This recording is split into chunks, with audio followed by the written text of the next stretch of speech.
Now is Opportunity Lives senior writer and the founder of Bold, Carrie Sheffield. Carrie, good to see you. Thanks very much for joining us. Good to see you. What are your thoughts on this new data dump that we see? Well, you know, it's just the latest. So we have at least 1,000 emails now that are classified that should have not been sent, that are a national security risk. The thing is, I actually don't think, obviously we know that she, in the primary, this will not be hurting her. I think it could be a much bigger issue in the general.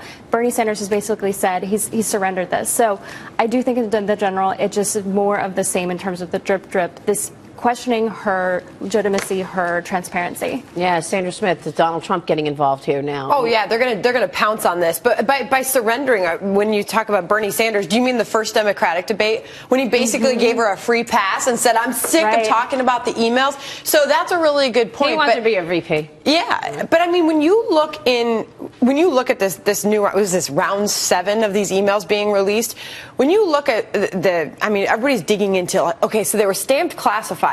But they weren't stamped classified at the time. The State Department did that later on. But the exchange of information in these emails, one would have to assume, by definition of classified information coming from the State Department, this was classified information that was being exchanged in these letters. I mean, I don't understand how Republicans, when you're taking this to the election and how this is being politicized, how Republicans aren't winning on this alone. That's really a surprising thing, is that even though these emails are now considered to be classified, it doesn't seem to be hurting the chances of the candidacy. So, Carrie, if you haven't commented on that, why haven't we seen more of a negative impact there? Well, the Democratic primary voters just don't seem to care. They say that this is another Republican attack dog machine, which is what Hillary is trying to paint it as. The pushback on that, and the reality is that it's the FBI, which is nonpartisan, which is, frankly, it's the Obama administration who runs the FBI. They're the ones who are prosecuting this. This is not some right-wing hack job, which is what Hillary is trying to do, obfuscate the real source of this investigation. How damaging is this revelation that she tells her daughter this is an al-Qaeda-like attack, and then she turns around and says publicly that this is the result of this video, which we now know. I think we've known true. that for a while, just that exchange. We sort of knew the main thrust of that prior, so I don't think that, I mean, but it's one other thing to add, you know, another straw for the camel's back. I think this could hurt her in the general, as I said, but... It seems to me, in terms of elections, what really hurts her is this image of her lying to the public, as opposed to, you know, people have a hard time grasping classified or not classified, but it's pretty clear when someone is lying to you, and if she's telling her daughter one thing behind closed doors, that's true, and saying something publicly. A politician lying, I mean, that's never happens, right? Yeah, but you know what? The general media did not make a big deal about that, and I don't think that it was widely understood.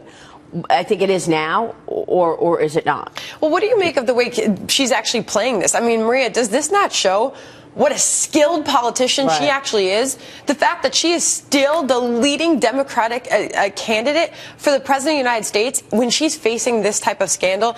And as we saw, John, she didn't avoid getting hit in the polls as far as that, people viewing her as trustworthy. I mean, she really took a hit as far as that is concerned. I think that she's incredibly deft at playing defense. I don't think she's that great at offense, and that's where I think the Republicans are really, if they hire or if they nominate a guy or girl who is very good at being for something versus against something. Hillary is very good at defending herself and being against the Republican attack machine, but she's not perceived as someone who is very proactive and positive. And what does this say about the Republican field, that she's still a serious contender? Right. It's just very fractured right now. It just seems like the Democratic voters are just willing to give her a pass on this, either because it is perceived as a Republican attack on her, and or because these emails are classified now. Maybe there's an argument to be made they were not classified before.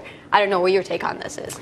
Yeah, no, I think it is interesting that the primary voters don't care, and I frankly am actually very concerned about that, because it speaks to her judgment. It speaks to the fact that she's playing loosey-goosey with national security, and frankly, you know, our national defense, I mean, everything, our national secrets. I mean, what would she do as president? Now, having said that, isn't it true that all of the contenders, or most of them, beat her in the general election poll so far? We've seen. Well, that changes, but most recently, yes. Most recently, right? But we have to see how that plays out when there's actually a candidate. But the other thing I was going to say, it seems that the Clintons have been in the public spotlight for so long. I think for a lot of people, as Trump said, it's just more of the same. You know, we see these drip of information, but I don't think it fundamentally changes the average person's view of what they're going to get if they get Hillary Clinton. And I imagine some people are saying, well, we'll take that. We'll take it, yeah.